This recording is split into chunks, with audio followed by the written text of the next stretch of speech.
He was built like a tank, but when the bell rang, he sighed, like a man who knew this wouldn't be a snack. Because across from him stood a buffet on legs, and it wasn't serving mercy.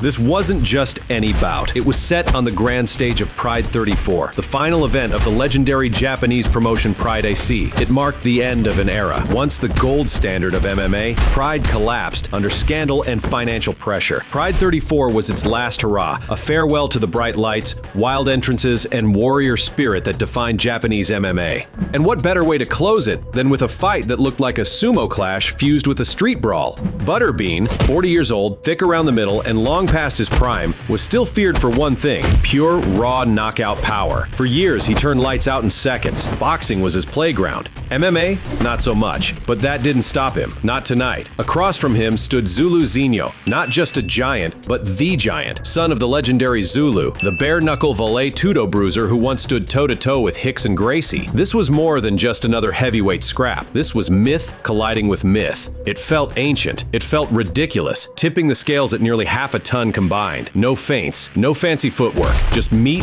momentum, and mayhem. They had maybe a minute of gas each. Zulu got clipped early. His legs did a dance his father wouldn't be proud of, but he didn't fold. Instead, he muscled Butterbean to the mat, and for a moment, it looked like the big man from Alabama was cooked. But then came the twist no one saw coming. Butterbean swept him. A smooth, calculated reversal, like a man who'd spent more time on the mats than in the drive-thru. Top position, pressure. And then, out of nowhere, an Americana. Yes, that Butterbean, the Haymaker King, the man who once ended fights before the commentary even started, now sinking in a submission with the patience of a seasoned grappler. Zulu Zinho thrashed beneath him, confused, overwhelmed, and slowly trapped by a man no one expected to be there. It wasn't the Butterbean fans remembered. This was a different version, a fighter who had no business still evolving, yet somehow did.